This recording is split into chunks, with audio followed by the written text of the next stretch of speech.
Hi, welcome back to another video. I've been gone for, I think I haven't posted in 3 or 4 days. Did you miss me?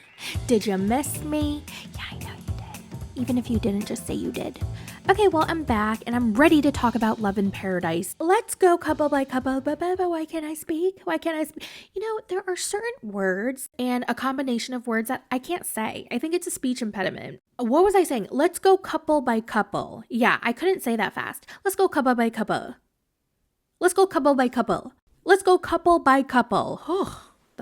This is Madeline. She's from Colombia. Her fiance's name is Luke. He's from LA and they've been together for over a year. Now, how did they meet? Well, he was in Colombia for vacation and then that's how they met and the rest is history. Her favorite thing about Luke is how nice and how kind he is. Oh, and by the way, he's rich, honey. He spoils her rotten. He buys her Louis, Gucci, Fendi, and he recently just bought her a new pair of tatas. You see the high-rise luxury apartment she's in? Who pays the rent? Luke. You see that little albino Pomeranian she's holding? Who paid for that? Luke. You see her closet full of designer bags and tacky clothes? Who bought her that? Luke. What the f*** was that? Now, judging by the pictures we see of them, I have to admit they're a young, good-looking couple. But here's a problem. He's 30 and she's 19 and they've been together for a year, so she was just so conveniently 18 when they met. Yeah. What's even more tragic about this whole thing is Luke's style. Okay, it's even more tragic than her style. I am the cutter. You are the blood in the water. What the hell is he wearing? It looks like he shops at the same stores that our Purity King Tim shops at. The fur coat, the bedazzled earrings, the giant pendant chain. It's just a lot. And he lives in Los Angeles. Who in Los Angeles is wearing a fur coat? Now, what does Luke Daddy do for work? I'm a mining engineer by trade, but my real passion is business. According to Google, the median salary of a mining engineer is $97,000. Okay, Luke Daddy, maybe I need to get myself a Luke Daddy. He says he dresses the way he does because he wants people to notice him.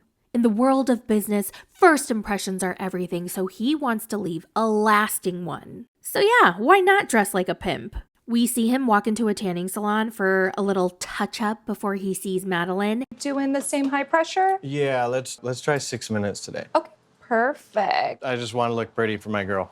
And as he's undressing, he shows us his tattoo that he got of her name. About 6 months ago, I proposed. I wanted to move to Colombia, and I wanted to be with her forever and ever. Now, he's already supposed to be in Colombia, but he had to postpone his move because his financial situation took a drastic turn for the worse. Uh-oh. I worry that when I tell her that I can't pay for the lifestyle that we're used to, she'll leave me. Oh God, we already know where this is gonna go. Madeline's gonna go bye-bye. Oh, and by the way, whoever edited this episode is getting fired because they made a huge oops. As Luke was getting inside the tanning, it's not a bed, but you just stand up and tan, like into the tanning machine, he was butt-ass naked and his back was facing the camera, so his entire butt was blurred. But they forgot something. In front of Luke was a mirror. A full-length mirror. And do you know what the editors forgot to do? Blur the front. So yeah, you could see his ding-dong. The only logical explanation is they missed it. They couldn't see it. Discovery Plus and HBO Max took the episode down right away. That's why it wasn't available when I was live streaming. Like, I wanted to see it on Max without the commercials, but it wasn't there. And so I had to watch it live on Hulu. Now, you know what really sucks? I don't know what happened with Hulu, but they didn't take the episode down. It was still available, but it was under a different season and an episode number. So when I watched it, it said it was season 3, episode 1. And I'm like, that's weird. This is season 4 and episode 1. So yeah, it was titled different, but it was the season 4 premiere, and I watched it 3 days after Discovery took it down, Max took it down, and you could still see his ding dong. So basically, Luke's nudies were leaked without his consent. I feel really bad for the dude. I feel really bad. Okay, that's all I'm going to say about that. All right? Moving on. Let's talk about his finances. So he did mention that it took a turn for the worse. So you might be wondering what happened. Okay, he makes $100,000 a year. What could go wrong? Well, I'm about to tell you what went wrong. What the hell is wrong with my energy today? He apparently got fired from his job because he was spending so much time off. Like, he took way too much PTO that wasn't even approved to go visit his girlfriend in Colombia. That he got fired from the job that gives him his income to spend on his girlfriend, who requires a consistent allowance. He doesn't have it anymore. He does not have his moneymaker anymore. What is his girlfriend gonna do? I wonder what she's gonna do. He has no savings. He has no emergency fund. Sorry to hear about this job. What's next? I'm a little worried. How bad's your financial situation? I'll be honest with you, man, it's super bad. I don't have any money. As I'm leaving this job, I'm pulling my 401k, all of it. You liquidated it all. Liquidated it. And by the way, he lets us know that he invested over $500,000 in different business ventures. Okay, let me tell you what kind of business. A luxury lifestyle brand. What the fork is that? He clearly took a page out of Jesse Meester's book. Okay, he probably paid like the $5,000 for his webinar class, that bogus thing that Jesse does to make him seem like he's more important than he actually is. What else did Luke do? He started a jewelry brand. He also started a clothing line, and he also did something else that I forgot. But none of them have worked out. So his full-time job as the mining engineer was paying all the bills and paying for all of Madeline's stuff. And now he doesn't even have that. If it was just me that I had to worry about, I would be a lot better off. But because I have Madeline, I'm paying for an apartment down there, I'm paying for her car, food, as well as all my expenses here. Since they met a year ago, do you want to know how much money he spent on her? He spent $100,000. I'm not happy with the amount of money that I have sent, but I love her. I'm a people pleaser, and I want my partner above all else to be happy. My God, why would he do that? He doesn't seem like a bad person. He seems kind of nice. He seems like he's trying to find some type of purpose in life. He just needs an identity. I don't know. I just feel bad for him. But I'm really scared because she might think less of me as a man and less of me as a provider. Oh God, this is such a shitty situation he's gotten himself into. I just can't believe it. And in the preview for the next episode, he talks about some kind of prenup that he wants her to sign. Like, I can't imagine why he would need a prenup when he has no money. Maybe he's expecting for all of his business adventures to take off in a couple years and make him tons of money down the road. I don't know. Maybe that's what he's banking on, but I don't know. But I'm here for the shit show. So, can't wait. Moving on to Anie and Kyle.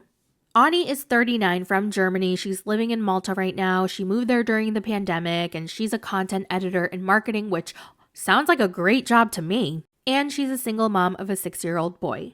Now, as she was getting closer to 40, she realized she wanted a second child. So she started searching for a baby daddy, a possible romantic connection so that she could have a child with him. And that's how she met Kyle, aka the serial super sperm donor. He's a 32 accountant from LA, but he travels the world looking for holes to sperm into. My favorite things to do when I travel are buying the local cuisine and getting women pregnant. Yeah, his passion for life is spreading his seeds. This all started when he knew a lesbian couple who really wanted to have a child, but the sperm bank was way too expensive, so Kyle said, "Hey, I'll give you some of mine for free." And that's how his nonprofit started. He describes it as helping people grow their families, helping people in need, and that's what truly makes his heart so warm. I'm pretty sure that it's not his heart that he likes warm, it's something else. He's going to Malta to see his fiancé, but first, he has to make a stop in London because he received an inquiry from a woman who wanted his services. Now, he offers two options. Option number one is artificial insemination, where he unloads his icing into a cup, and then they use a syringe to shoot the icing inside their cookie. And option number two is natural insemination, which means intercourse, with a little asterisk saying this option has a higher success rate. I get no money from this. I cover my own travel, my own cost, but I get to see the smiles on their faces when they have a child. That's literally all I'm getting out of it is joy and happiness. So right now I'm just putting the pillows on the floor to get ready for a intercourse donation. Typically they'll come in and then we'll just do some small talk. We'll say, hey, what's up? And then we'll say, okay, let's just do this. And it's like, okay, let's get naked and let's do this. I have so many questions. Obviously, this is unprotected schmex. So is he getting tested after every single time or before every single time and providing proof to these women? Also, genetic testing is very important. Is he providing that? No, he's not, by the way. If you were not already aware, he is very problematic. He is so problematic, and he is all over the internet. Okay, he's been on Dr. Phil. He's been on a bunch of mini docu-series. So there's no way TLC didn't know about this.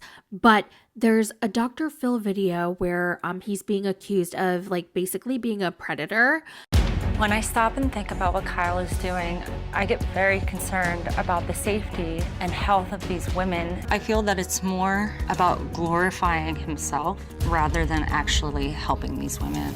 Does he get STD tests? Any sort of blood tests? I actually did a genetic testing on a Sunday. I did a full STD test and a sperm analysis over the weekend as well. But was there testing prior to this? Not before the weekend because you can already see the kids I have. It is your responsibility to make sure that you are safe and you have the tests. I have all the tests. But not prior to today. What about the women before this weekend? The kids are fine. There's a woman who posted a YouTube video. She was a donor recipient, and she reached out to Kyle for his services, and he did not disclose that he was a carrier of a genetic disorder. Kyle Gordy specifically, and to knowingly have a very serious genetic disorder that a child can actually have if the mother were to also have the recessive gene.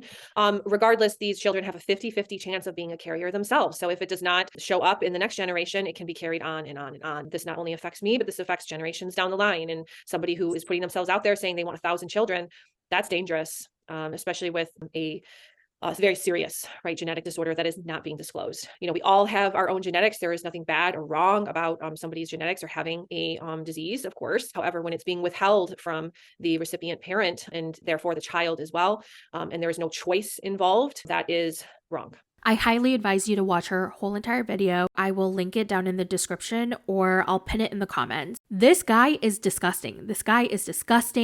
There are leaked messages of him talking to, a friend, and he is saying such degrading, disgusting, racist comments about the women that he's assaulted, essentially. I don't even want to repeat it. But if you need the information, I will link everything down below. But again, this is alleged. He's claiming that the messages are fake. But in my opinion, he's a disgusting piece of shit.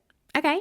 So anyway, Anie and Kyle meet at the airport. She's all happy. I mean, she seems like such a normal, nice person. I don't know what's wrong with her. I don't know what she sees in him.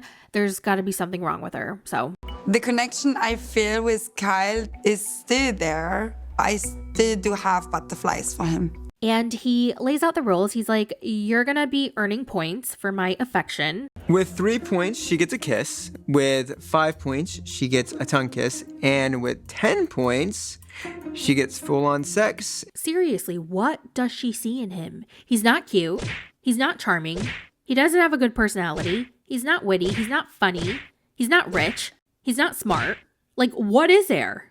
Last but not least, we have Shawn, who's 61, and he's a celebrity hairstylist. He travels between New York City and Los Angeles, and he's worked on some pretty legit big shows like Desperate Housewives and The Voice. He's very successful. He met the love of his life online, and they've been together for 3 years, and her name is Aaliyah, and she's from Brazil. Now, this part is super complicated, but also very, very interesting. When Shawn first met Aaliyah, she was Douglas.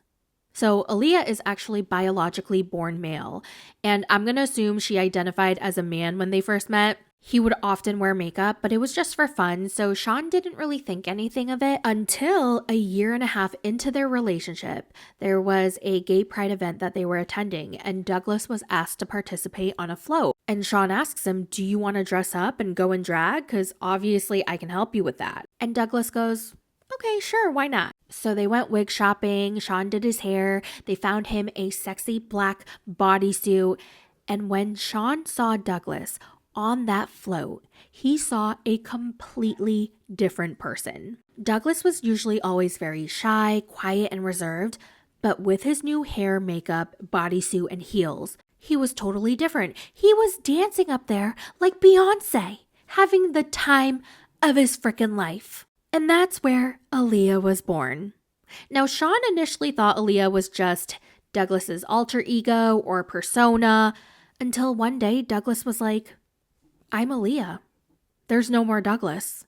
So right now, their relationship is in a very awkward phase. Shawn has been with both women and men. He was actually married to a woman for 14 years. And since the divorce, he's only been with men. So he's worried that he's going to lose Douglas and who Douglas is and the person that he fell in love with. Is Aaliyah going to be similar to Douglas? He doesn't know, but he's about to find out. I fell in love with Douglas. And now you're asking me to kill Douglas. I can't kill Douglas. So. Wow, this is so fascinating. Like, I'm so intrigued. I'm very interested in seeing how this goes. I want to hear Aaliyah's story. I want to see their relationship, their dynamics. I want to know if Aaliyah is different from Douglas and how Shawn deals with this. Now, a little bit about Aaliyah. She's 25. She's 25. She's so young. And Shawn is 61. They've been together for 3 years. So he was 22 and he was 58. So we kind of have a Debbie and Oshama situation going on here. And I know everybody gets so upset when I mention age gaps, so I'll just stop talking about it. But there's a large age gap. So that is my Love in Paradise Season 4 Episode 1 recap. I'm going to go. Let me know all your thoughts in the comments, and I will talk to you in the next one. Bye! It's a recap. It's a recap. It's a